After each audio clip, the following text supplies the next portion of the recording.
Deus, caros irmãos, graça e paz. Eu tenho aqui, irmãos, um pequeno estudo, pequeno mesmo, só para mais para uma orientação a respeito das coisas que muitas das vezes nós esperamos e que achamos que está demorando, e muitas das vezes nós achamos que Deus não está conosco. Quantas pessoas pensam isso? E nós não devemos fazer isso.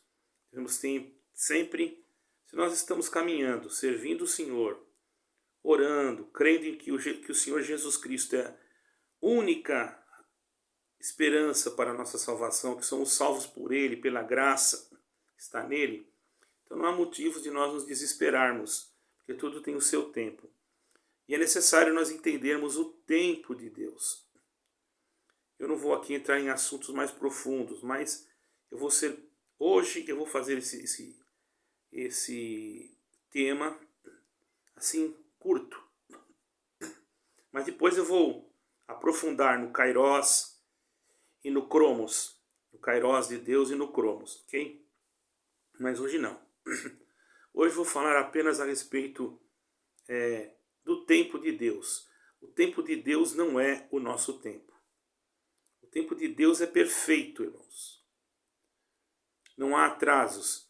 Nós pegarmos em Gálatas, no capítulo 4, versículo 4, o tempo de Deus está relacionado ao tempo oportuno, que é o cumprimento do seu propósito e da sua vontade.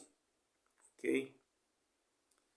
E não pode ser medido ou cronometrado, mas atua na nossa história consoante a sua vontade.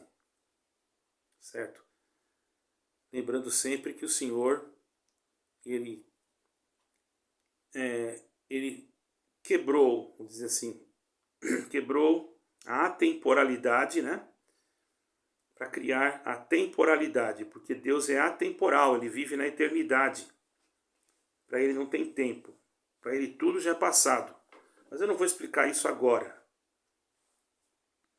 Eu usei a palavra quebrou para vocês entenderem, como se fosse uma aspiral, né? Que ali é o tempo de Deus, né? Que a gente não vê, ela não tem um começo e nem tem um fim.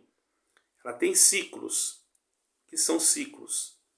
São momentos que são demarcados, que é um mistério. Eu não posso aqui determinar se são eras, como que são, mas existe.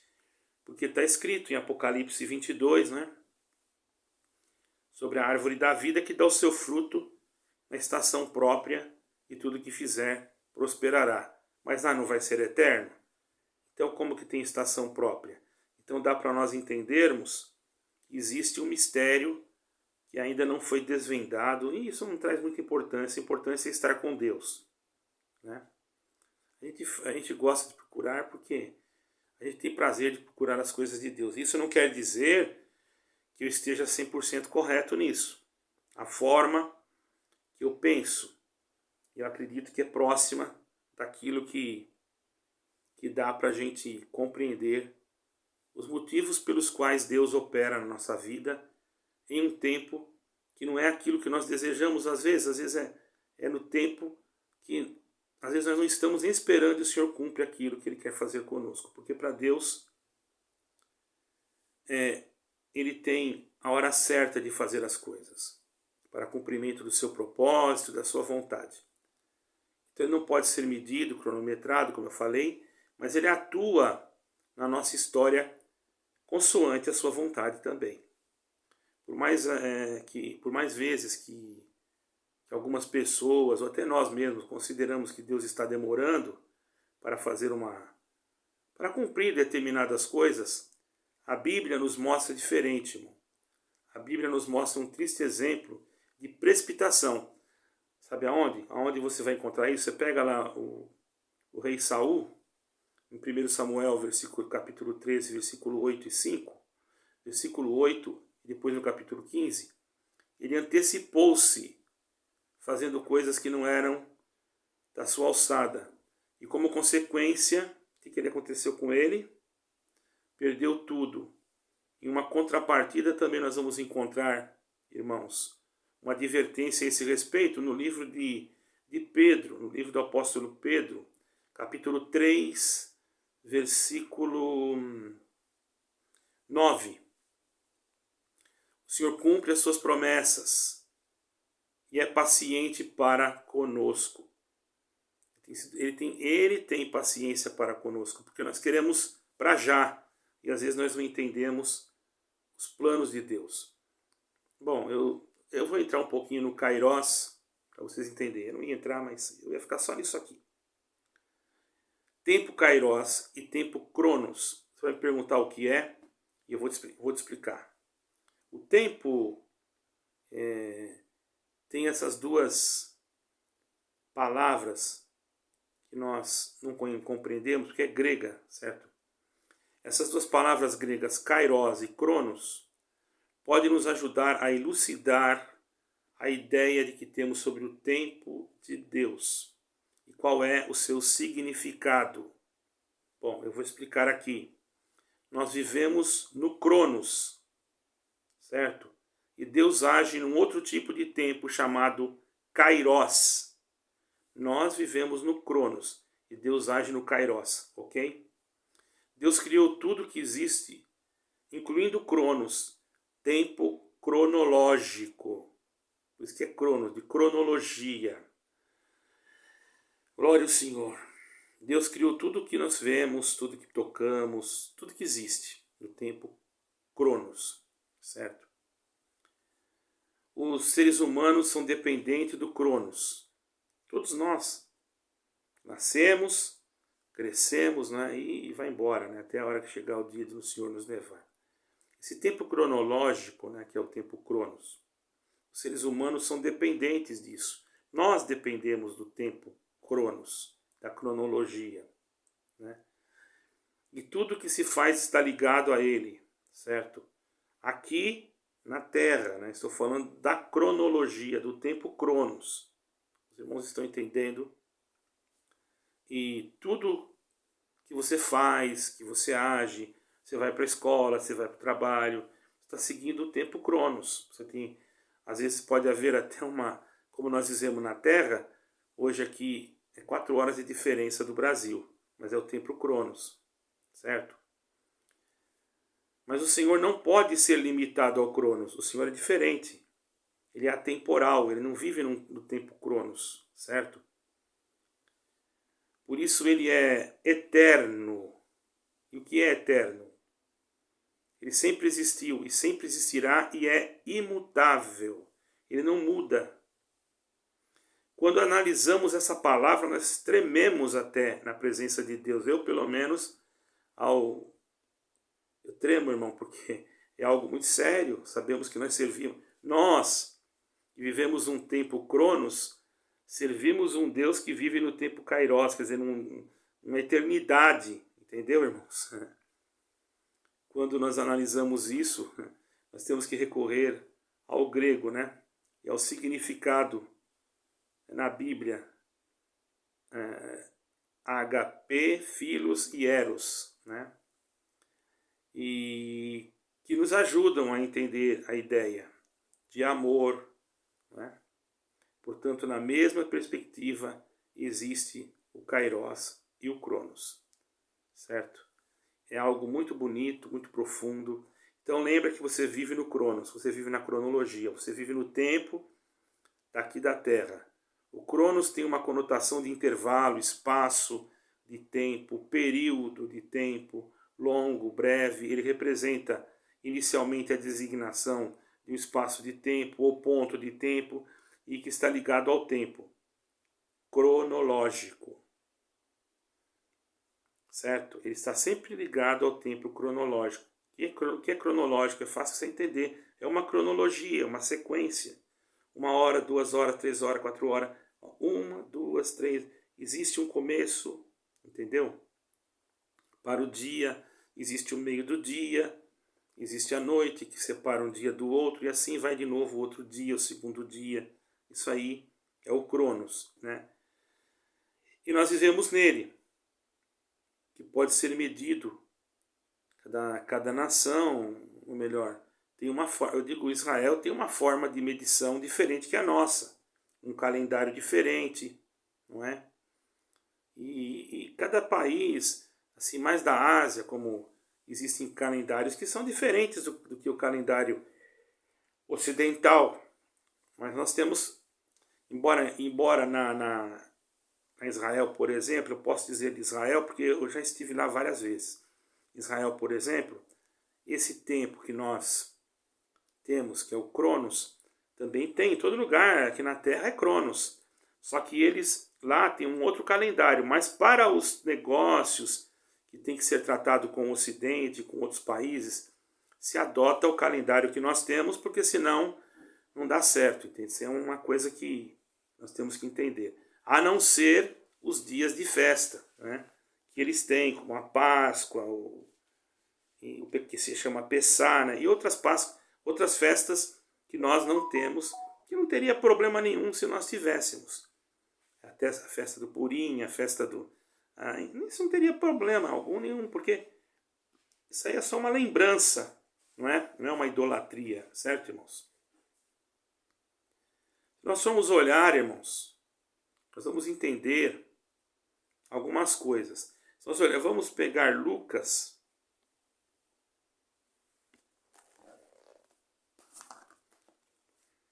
livro do Evangelho de Lucas, tá? Perdoa aí, irmão, tá me dando abrição de boca, não é sono não sei. Eu tive que sair, peguei um sol muito quente e também não estou muito bem não, mas eu não estou me sentindo muito bem, até me pediram para atender um culto hoje, eu pensei até que eu vinha mais tarde, mas não cheguei tão tarde, mas eu não tenho condições hoje de atender culto.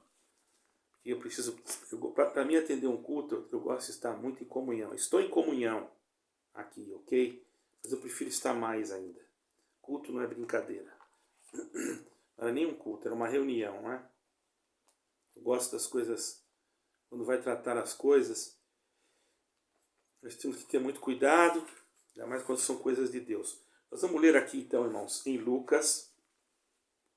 Quero deixar bem claro aqui para vocês compreenderem, certo?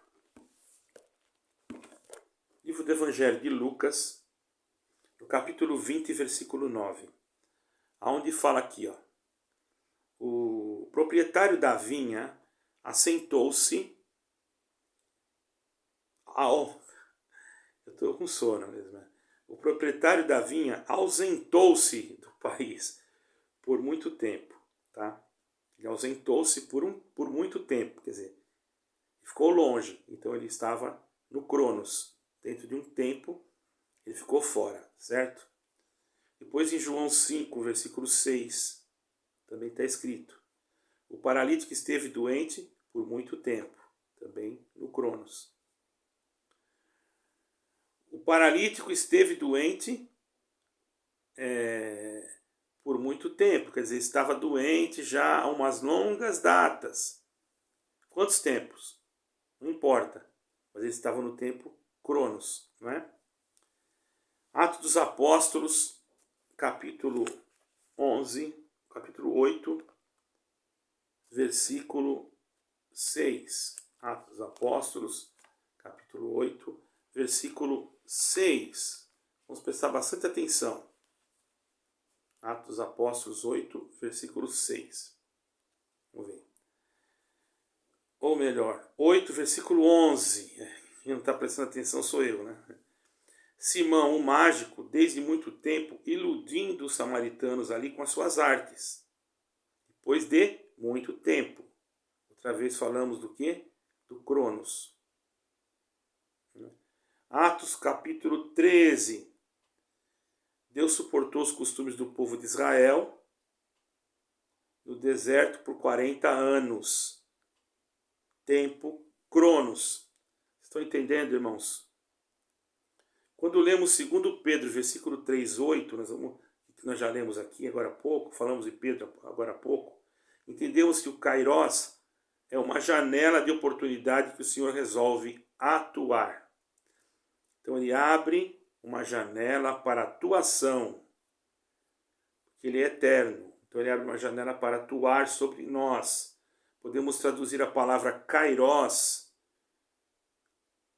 como tempo, ponto no tempo. Momento, tempo oportuno, medida certa. aquilo que é decisivo, que o que Deus faz é decisivo. Nos mostra aquele momento marcante, quando tudo muda, quando o Senhor ordena que o que está parado comece a se mover. Esse é o tempo Kairos, é o tempo de Deus operar na nossa vida. Então tem um momento que Deus opera na nossa vida, mas já está determinado por Deus. Para nós parece que está demorando muito, porque a nossa marcação é outra. Certo, irmãos? Assim, cada dia nós vemos nascer algo novo, né, na nossa vida. Quando o Senhor ordena, quando o Senhor dá uma ordem, quando o Senhor fala alguma coisa, entendeu? Então, irmãos, um exemplo disso também está em Atos dos Apóstolos 17, versículo 26 e 30, onde podemos constatar contraste, né, um contraste do versículo 26, que nós vamos ver assim: o Senhor fez todas as nações para habitarem na terra, determinando-lhes o tempo.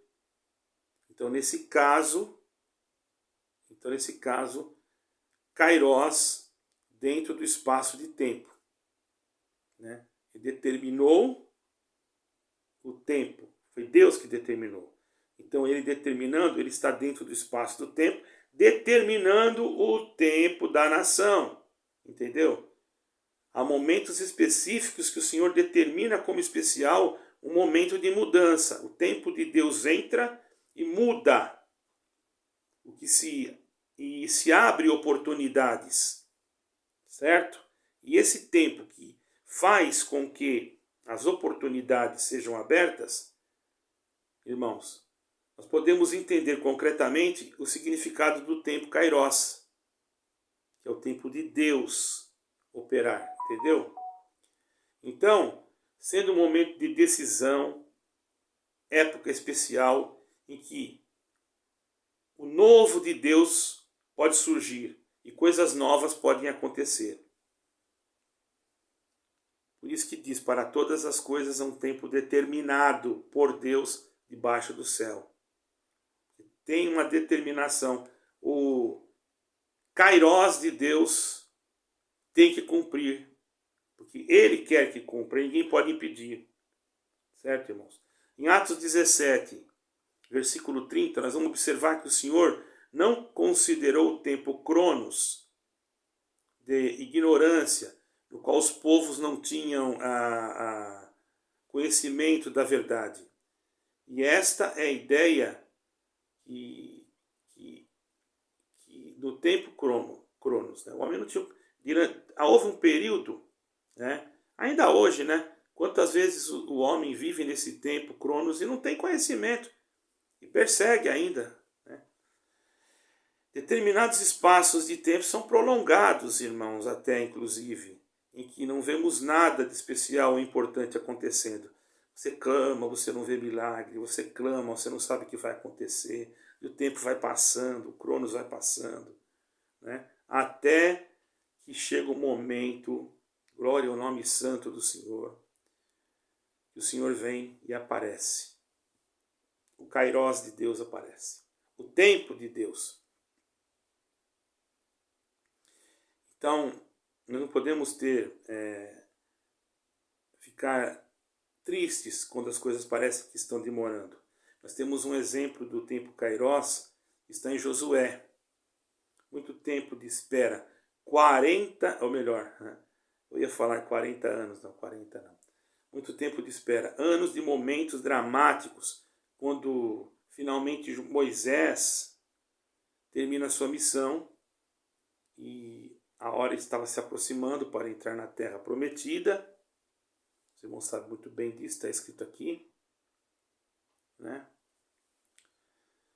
E também outro episódio marcante foi quando Jesus anunciou que o tempo Kairos estava se cumprindo, ou que o reino de Deus estava chegando. Né?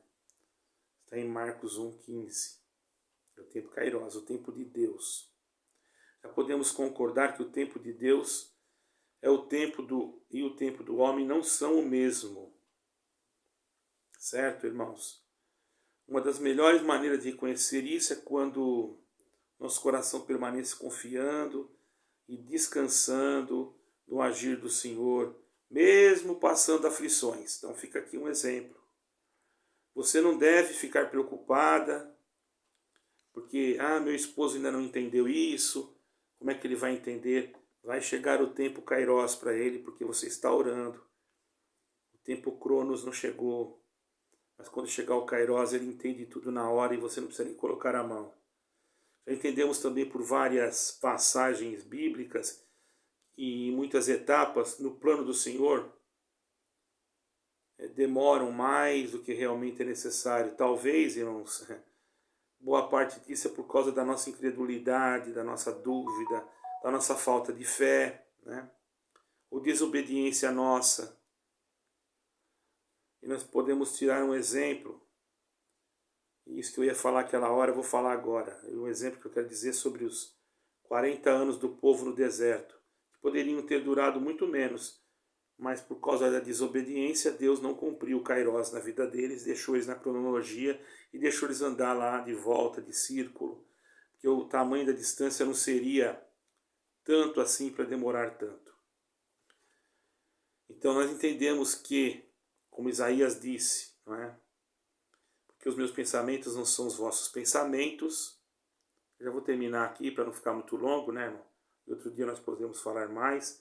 Nem os vossos caminhos, os meus caminhos, diz o Senhor. Porque assim como os céus são mais altos que a terra, assim são os meus caminhos mais altos do que os vossos caminhos. E os meus pensamentos mais altos que os vossos pensamentos. Isaías 55, versículo 8 e 9. Irmãos, aí entramos na parte... Por que demorou tanto, né, para nós entendermos que estávamos caminhando, servindo a Deus? Por que não? Porque estávamos na nossa inocência e aonde nós estávamos, não vou dizer que não tinha naquele tempo alguma coisa que pudesse ser dentro das Escrituras, por que não?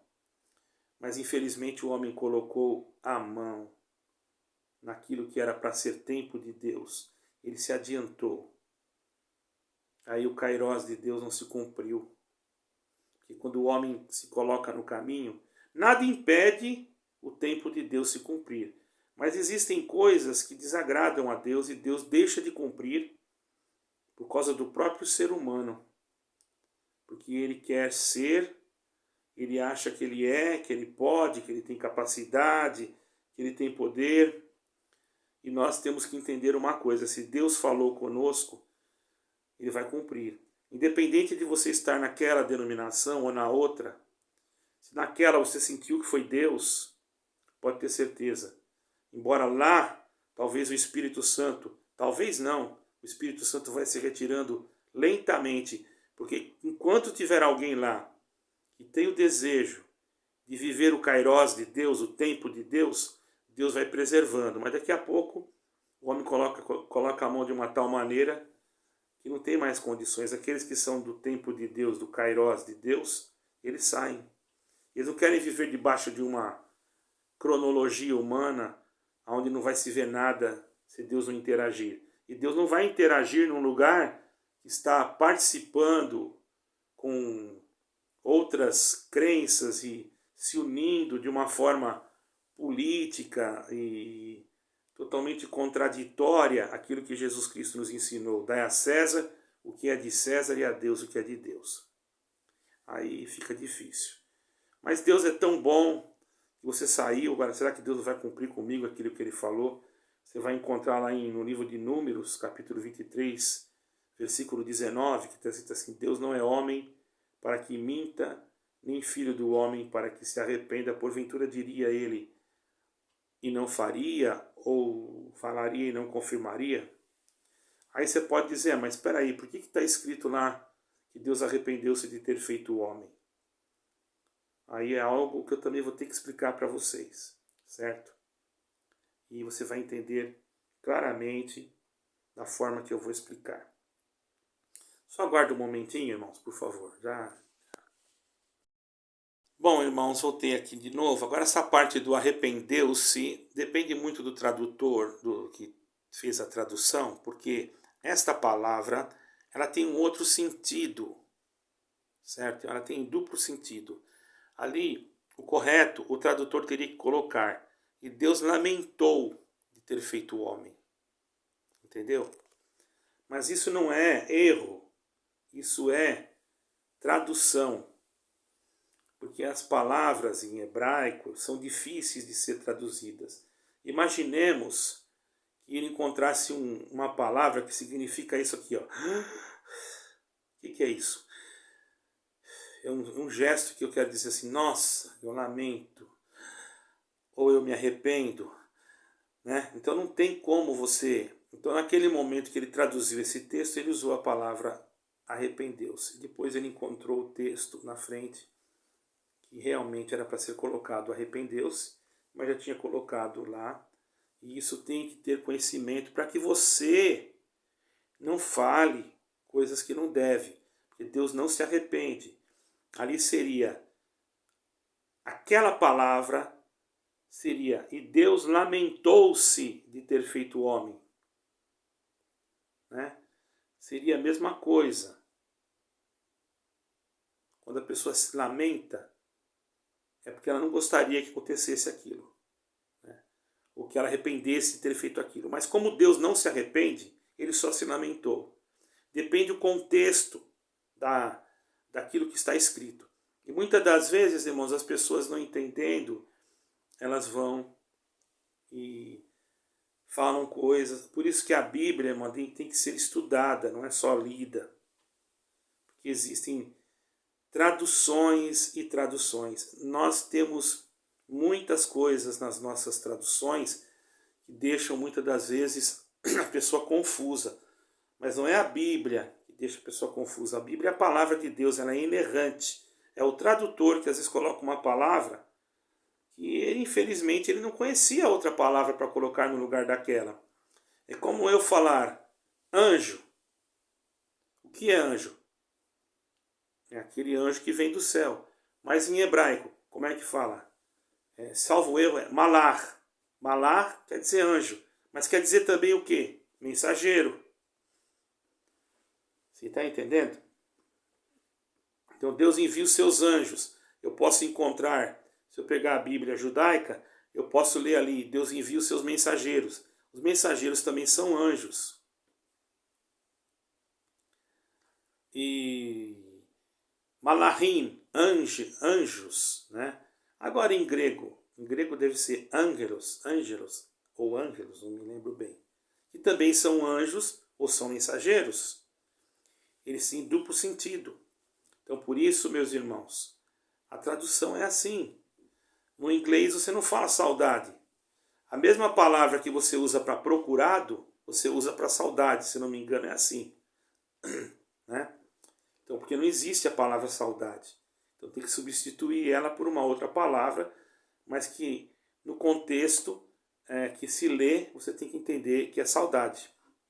Por isso que nós não podemos tirar o texto fora do contexto, ou até mesmo o versículo fora do contexto. Pega um versículo aqui, o Senhor Jesus lavou os pés do seu discípulo, porque aquele a quem ele não lavar os pés não ia ter parte com ele. Pega esse versículo, isolo ele e cria uma doutrina. Certo? E quem que vai dizer que está errado? Está escrito na Bíblia. Mas eu fiz uma heresia, eu criei uma heresia. Porque o texto fora do contexto, ele dá um pretexto para uma heresia. Por que eu criei uma heresia? Porque aquilo ali era simbólico. O Senhor queria dizer que era para eles terem humildade. Imagine hoje você numa igreja com 500 pessoas e você tem que lavar o pé de todo mundo para tomar a ceia. Então, irmãos, existem igrejas que fazem isso, que lavam o pé do presbitério. Eu não tenho nada a ver com isso, irmão. Não é que ele está pecando, mas só que não há necessidade. Isso não é nada que vai demonstrar que se você não fazer isso, você não vai ser salvo. A salvação é pela graça em Cristo Jesus. Ela não está em nenhum objeto, em nenhum utensílio que você possa usar na igreja. Nada disso. A salvação unicamente está em Cristo Jesus. Só o Senhor Jesus Cristo. Mais ninguém. Mais nada. O Senhor Jesus falou, você precisa crer em mim, ser batizado e fazer mais isso aqui, ó. Carregar essa cruz aqui de madeira até não sei quantos quilômetros para você poder ser salvo. Isso aí é sacrifício de tolo. Porque não precisa. O Senhor já carregou a cruz.